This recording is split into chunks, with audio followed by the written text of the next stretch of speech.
Ara, en aquests moments, estem seguint molt de prop els dos Vallesos, Vallès Occidental, Vallès Oriental. Estem fent cribatges massius a Sabadell, a Terrassa, a Ripollet i també a Granollers. Estem fent, ja vam fer i continuem cribatges també en el que són professionals i ho estem seguint molt de prop. També algun creixement que estem tenint en alguna altra zona, com a l'Alt Penedès. Evidentment, continuem amb l'ull posat a l'Alt Empordà, continuem amb els ulls posats el que és la primera corona de l'àrea metropolitana de Barcelona, que ens preocupa especialment perquè és una conurbació urbana, perquè no hi ha separació, perquè hi ha molta mobilitat, perquè hi ha moltíssima gent, molta densitat de població, i en base a això i en base a haver-ho pogut veure en el primer moment, veure que quan comença a créixer doncs apliquem mesures i les mesures funcionen. I l'exemple claríssim és el Segrià, és a Lleida.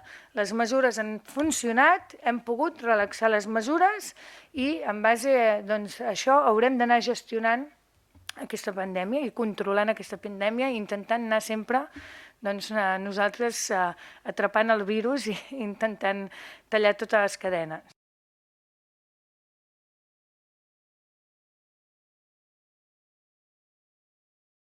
Van créixer de casos, hem actuat també amb cribatges massius a diferents empreses i, per tant, en base a això creiem que de moment podem estabilitzar sense plantejar haver de fer mesures. Però tot i així és el que dic, És a dir, ho anem seguint dia a dia i quan es confirmen tendències creixents, nosaltres creiem que l'important és actuar quan abans millor.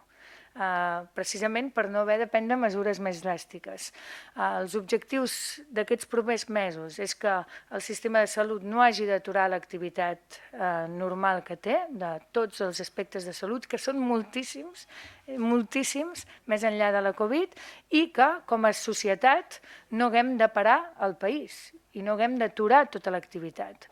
Per això és important actuar quan abans millor, només veure que estem creixent i que la tendència es manté i que pot agafar velocitat, actuar en aquell moment per rebaixar la tensió i poder reduir o poder doblegar la corba, que es diu.